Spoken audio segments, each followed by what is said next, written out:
शेतकरी मित्रांनो नमस्कार. आपण कवटेकन तालुका तासगाव जिल्हा सांगली येथे 13-007 या व्हरायटीच्या ऊसाच्या प्लॉटमध्ये आलेलो आहोत.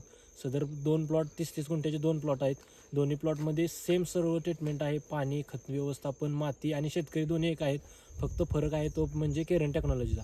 आपल्यासोबत प्रगतशील शेतकरी जाधव साहेब आहेत. ते आपल्याला केरन टेक्नॉलॉजीचा त्यांच्या पिकावर काय परिणाम दिसून आला ते आपल्याला ते व्यक्त करतील. नमस्कार. शिवाय जाधव कवठेकन. मी अविनाश पाटील यांच्याकडून केरन टेक्नॉलॉजीविषयी माहिती घेतली आणि पहिल्यांदा एका प्लॉट करता केरन टेक्नॉलॉजीची वापर केला. तो वापर केला असता केरन टेक्नॉलॉजीचा जो प्लॉट आहे तिथे लागण करताना 5.5 फूट सरी आणि 2 फुटावर 1 डोळा अशी लागण केली. आणि दुसरा माझा प्लॉट आहे त्या प्लॉटमध्ये 5.5 फूट सरी परंतु 2 डोळा पद्धतीने लागवड केली. तरी केरन टेक्नॉलॉजी जिथे वापर केलेला आहे तिथे त्या प्लॉटमध्ये प्रत्येक गड्ड्यामध्ये एक 14 ते 15 15-16 म्हणजे 10 पासून 15-16 पण फुटवे आहेत. आणि मी ज्या ठिकाणी 2 डोळ्याची लागण केली होती त्या 2 डोळ्याच्या लागणीमध्ये 8-9-10 फुटवे आहेत. म्हणून मला वाटतं की केरन टेक्नॉलॉजीचाच वापर करावा.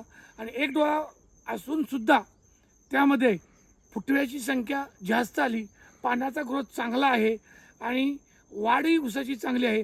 परंतु 1 डोळा केले तिथे दुसरी मी टेक्नॉलॉजी वापरली तिथे एवढे फुटवे आलेले नाहीत, 8-9च फुटवे आले 2 डोळे लागण असूनसुद्धा. तरी सर्व शेतकरी बांधवांनी केरन टेक्नॉलॉजीचा वापर करावा, त्याचा रिझल्ट चांगला आहे एवढंच माझं म्हणणं आहे. ओके. नमस्कार. तर आपण बघूया आता 30-30 गुंठ्याचे दोन्ही प्लॉट आपण प्लॉटमध्येच आहे.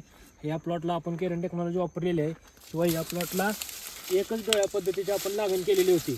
तर इथं फुटव्यांची संख्या मोजूया. 1 2 3 4 5 6 7 8 9 10 11 12 13 14 15 16 17 आणि 18 फुटव्यांची संख्या आहे.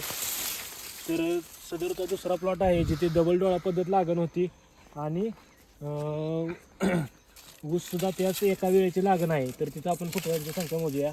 1 2 3 4 5 6 7 आणि 8 एवढा मोठा बदल फक्त केरन टेक्नॉलॉजीमुळे झालेला आहे. तरी सर्व शेतकरी बांधवांनी याचा वापर जरूर आपल्या शेतात करून बघावा. धन्यवाद.